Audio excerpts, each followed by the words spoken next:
Hello and a very warm welcome back to the garden. Now it might be July, but it doesn't mean that the sowing season is over. In fact, it is far from over. And I've been inspired by my friend Lizora, who did a fantastic video the other year about what crops to sow in July, by sharing with you what I think, in my personal opinion, are the 10 most productive crops that you can sow this month. So I'm just going through this kohlrabi here and getting rid of the lower yellow leaves just to keep it nice and healthy. And kohlrabi is in fact the first crop. So this video is about if you're growing in primarily zone 7 and zones 8. And kohlrabi is one of those crops that you can sow over the next 2 to 3 weeks. This is Purple Delicacy here, by far my favorite variety.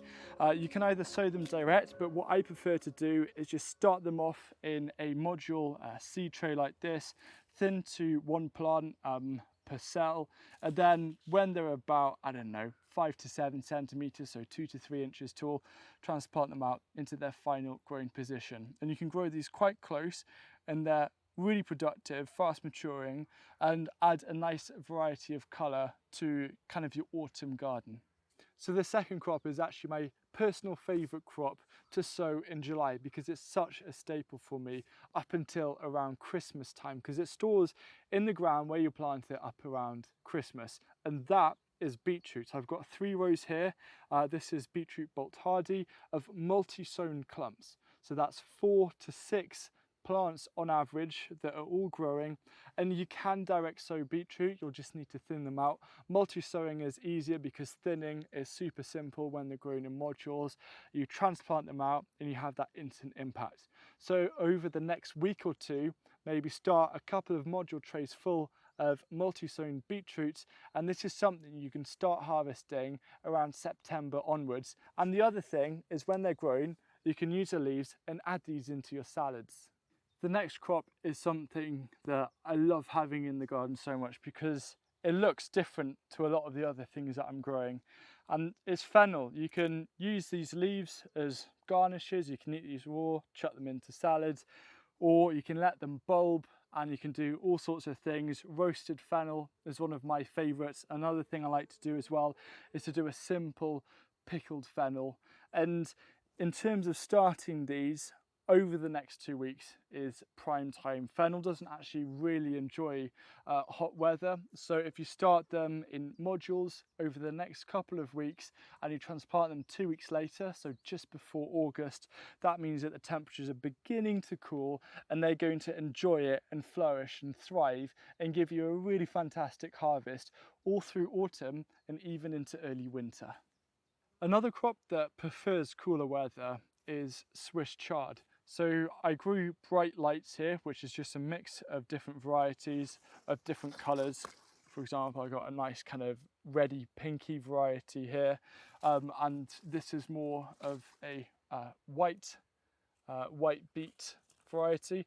And Swiss chard is great for sowing after the heat of summer, so anywhere kind of from mid-July onwards. I started this off early because even when it bolts, you can still eat these leaves. These are going to seed, but it doesn't matter. I just wanted something nice and colourful to add to salads, and I've still got a very respectable harvest.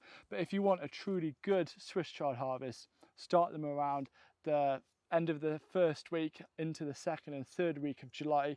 I prefer to start them off in modules and then transplant them, and then you're going to get crops right into autumn, and you can leave them in the ground, protect the crowns, just mulch them with a bit of compost or something, and then come spring they're going to send up a flourish of new growth. So you're going to have spring greens in effect that you can enjoy during the hungry gap, so March, April, May, before they then eventually run to seed. Another plant worthy of the top 10 list is kale. Now, you might not know it, I've got 7 different varieties of kale in front of me.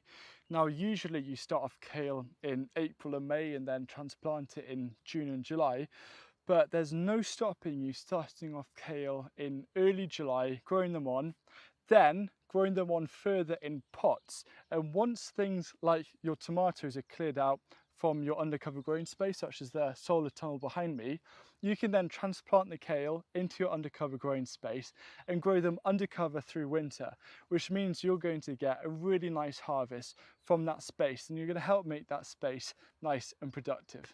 One of the most important crops to sow in July is actually your winter radish.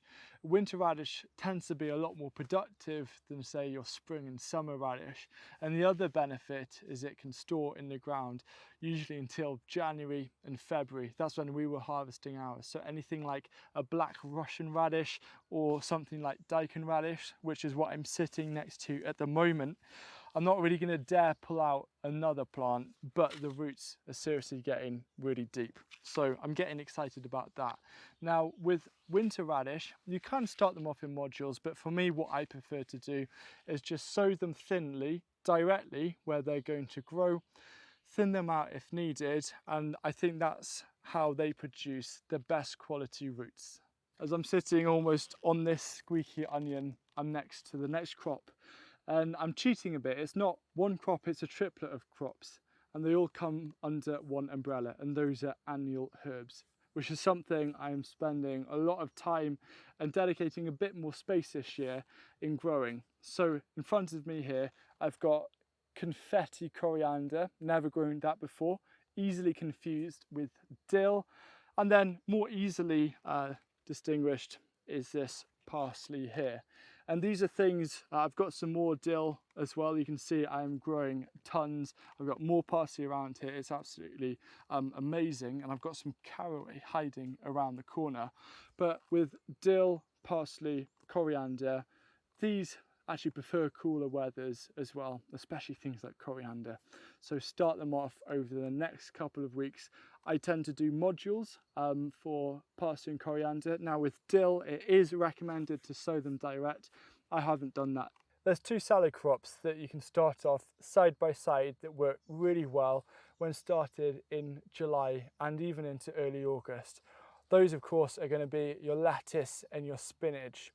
Things like spinach matador are great because they're more resilient to bolting, which is something that you really want to go for.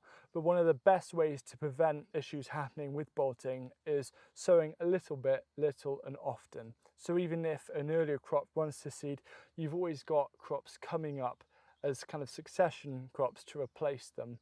And these are things that you can either sow direct, like here, or you can start them off in modules and then transplant them at a later date. If you're growing your winter radishes, then next to them you might as well grow a load of turnips. Here we've got Snowball. I'm just pulling this out. You can see how beautiful this crop is. So whether it's varieties like golden turnip, snowball turnip, purple top Milan, they give you kind of a wide variety of things to try out, different flavors, different colors. And the great thing about turnip as well is that it stores really well in the ground until kind of January time. And even though turnips, if they get a bit woody because of the heat, they don't really seem to reach that really woody turnipy stage as much during the cooler weather. So this is something to very much consider and sow direct. Now for any turnips you don't happen to harvest during winter, you can still leave the roots in because come spring they'll send up a flourish of new growth, and you can actually eat turnip leaves. You can lightly cook them or choose the younger ones, the fresher ones to add into salads for kind of a very mild and a very pleasant turnipy flavour.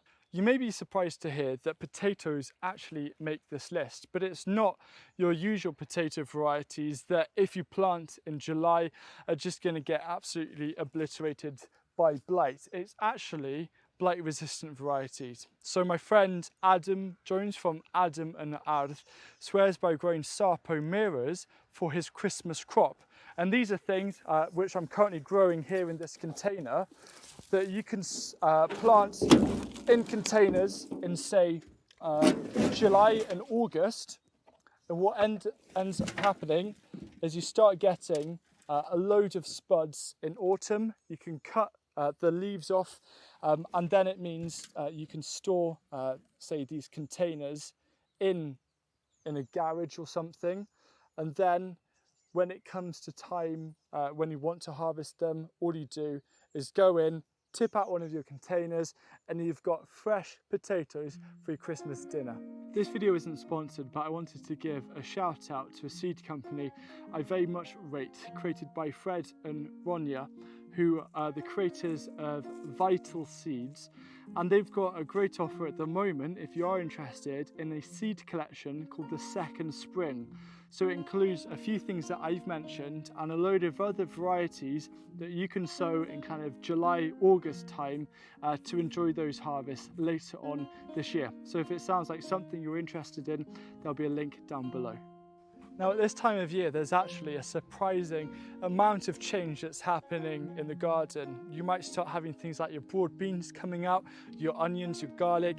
For me today, it was harvesting the potatoes, the not so new potatoes. That was a great fun. And I've now got this empty bed, which I can fill up with particular things.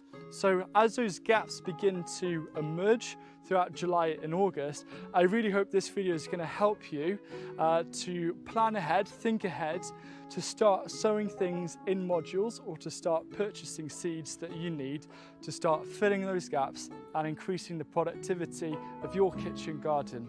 So thank you so much for watching. If you have any questions, don't hesitate to ask me down below in the comment section, and I look forward to seeing you again soon.